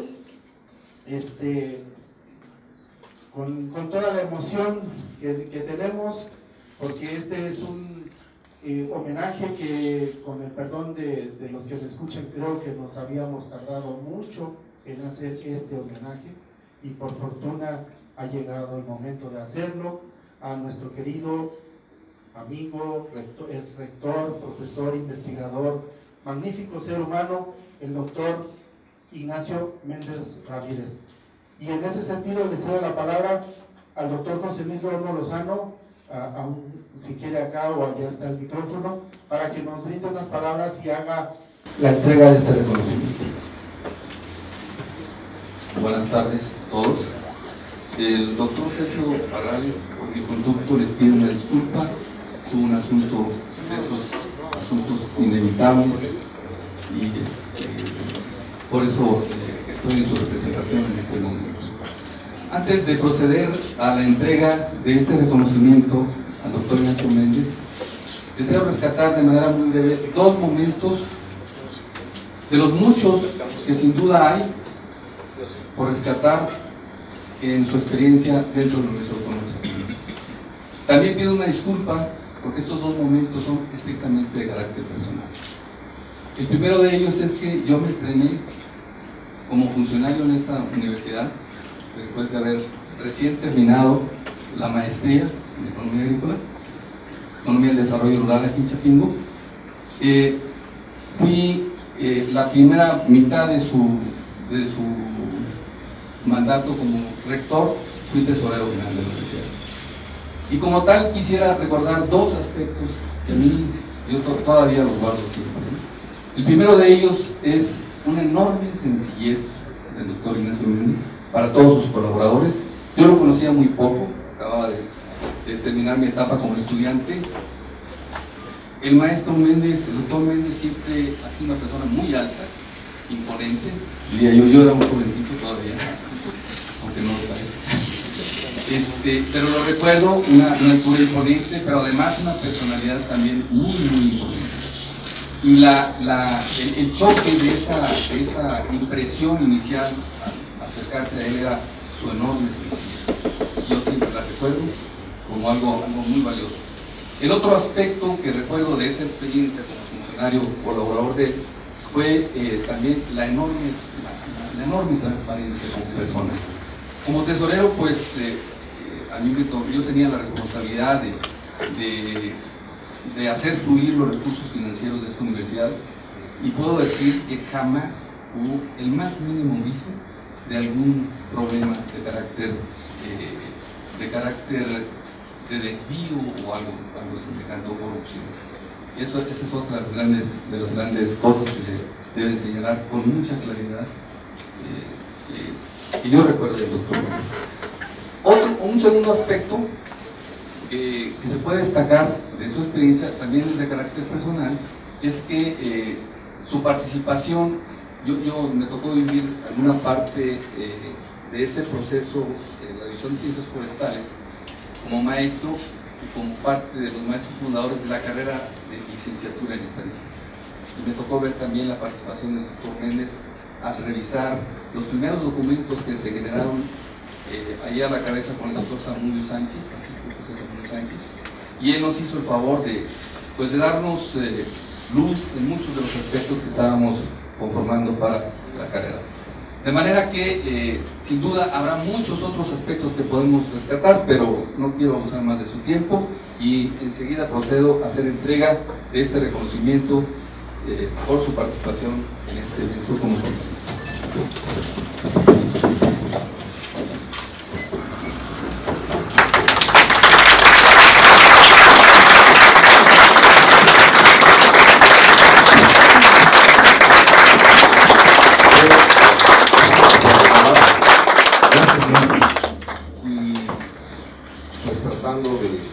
Hacer evidente, sin ningún fin político, porque no somos colegas, somos amigos, yo nunca he estado en este tipo de cosas y hemos compartido muy gratamente muchas acciones concretas con el colega, con el ingeniero Tom, y él nos va a hacer honor de entregar el reconocimiento que firma el señor rector y que firmamos cuatro directores de esta universidad.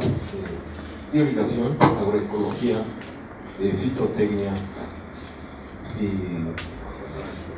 y parasitología, disculpe, estoy emocionado. Y la idea es, bueno, no quiero decir con esto que los otros colegas no tuvieran intención de hacerlo. Realmente, pues nos ganó el tiempo con todo lo que estamos haciendo, etc. No tomo más tiempo, le cedo la palabra al colega y amigo Tom, para que nos haga el honor, por favor. Muchas gracias. Pues todos escuchamos al doctor Ignacio Méndez y su plática fue muy reconfortante. Y qué bueno que hay jóvenes, qué bueno que hay grandes y qué bueno que hay intermedios. Porque eso permitió, la verdad, aumentar nuestro acervo cultural con respecto a nuestra universidad.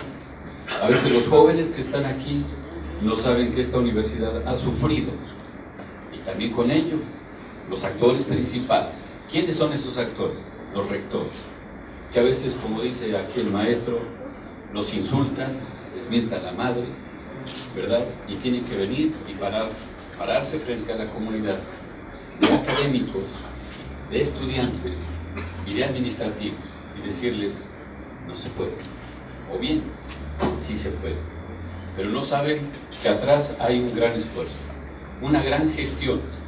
Realmente todos los directores, los rectores han hecho esto, ser excelentes gestionadores, negociadores, ante Zagato, ante la SARS en aquella época, ¿verdad? Y pues esta parte que nos cuenta, la verdad a mí me emocionó bastante, porque yo no la conocía. Y vemos como poco a poco nuestra universidad se ha ido conformando en lo que es hasta ahora. A veces comenta él que hubo épocas difíciles. Siempre que yo he estado aquí en la universidad, soy estudiante, siempre ha existido situaciones difíciles, ¿verdad? Ahorita podríamos decir que a lo mejor son mejores las condiciones, pero no se crean. Por ahí están pidiendo un recorte la plantilla de profesores administrativos. Entonces siempre hay dificultades. Y entonces, por parte de los directores, ¿qué tenemos que hacer? Pues también platicar con nuestras comunidades y decirles que las cosas no son tan fáciles. A veces los jóvenes pues piden también los maestros y los administrativos. Y a veces no haya uno cómo decirles que no se puede. Esta universidad ha sido y es y va a ser siempre muy grande gracias a gentes de la talla como el doctor, que no se doblegan y que siguen adelante, y que es un ejemplo para todos aquellos que quieren ser rectores, y es un ejemplo para todos los directores de estos departamentos. ¿Qué nos da? ¿Cuál es el mensaje que yo entiendo? Que debemos de trabajar, que debemos estar unidos. Hace un momento hablaba el maestro, el doctor Cuevas, que es mi amigo, yo lo considero mi amigo, que hay un proyecto de juntar, de formarse la división. Pero yo le decía al maestro Cuevas, sí se va a dar, pero ¿cómo se va a dar eso? Y el maestro Ignacio dice, la unión hace la fuerza. Y yo siempre he dicho, primero vamos a llevarnos bien, parasitólogos, los de suelos y los de fitotecnia, agroecología los que formemos esa gran división. Pero primero en la práctica. Eso es como el amor. Primero hay que demostrar que nos queremos y después firmamos el papel, no al revés, porque luego por eso hay muchos divorcios. La verdad. Entonces, nosotros estamos practicando eso. Ustedes van a decir, ¿cómo? Los alumnos de horticultura vienen a este departamento a tomar clases. Maestros de parasitología van a dar clases a fitotécnica. Maestros de genética vienen a dar clases a los parasitólogos. Los maestros de entomología van a dar clases a fitotécnica. Existe ya esa buena relación. Entonces estamos practicando poco a poco esa gran unión de la que habla el maestro. ¿Sí? Espero yo algún día esto suceda y que suceda de la mejor manera. Cuando nuestras comunidades se empiecen a espantar esas telarañas que no nos hacen trabajar unidos. ¿Sí? Ese gran día va a llegar. Todavía no sabemos cuándo, pero ya estamos practicando eso. Y una prueba de eso es que hoy, el día de hoy, está aquí este homenaje. Es una idea original del maestro Cuevas, de fitotécnica, y nos comparte porque somos parasitólogos, somos chapingueros. Y yo me siento muy contento de que él me haya dicho que le haga la entrega de este reconocimiento al doctor, pero realmente la idea es de ellos. Y ahí se empieza a ver la humildad, la sencillez con la que se tiene que caminar. No es de palabra, son de hechos. Y me voy a permitir leer el diploma que está firmado por diferentes directores y el señor rector. Me voy a permitir leerlo. Y dice así: la Universidad Autónoma Chapingo, a través del señor rector y los DEIS abajo mencionados, otorgan el presente reconocimiento al doctor Ignacio Méndez Ramírez por la ejemplar trayectoria profesional, así como sus aportes en beneficio de la agricultura en México. Y está firmado por el doctor José Sergio Barrales Domínguez y el doctor Jesús Alzayaca Cuevas Sánchez, el doctor Vicente Ángeles Montiel, que es del Departamento de Irrigación, que está aquí presente allá al fondo de Arruí, su servidor, y el maestro en ciencias José Nelson Montoya Toledo, del Departamento de Agroecología. Y como ven, efectivamente, la fuerza está en nosotros. La verdad es que todos somos chapingueros, nada más que a veces etiquetados con otros nombres de diferentes departamentos. Pero todos amamos a Chapingo. ¡Que viva Chapingo!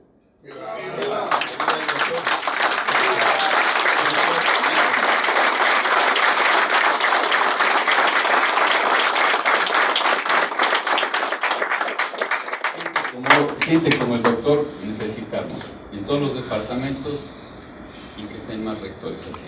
Muchas gracias a nombre de todos y a nombre del maestro, que fue una grandiosa idea. Muchas gracias.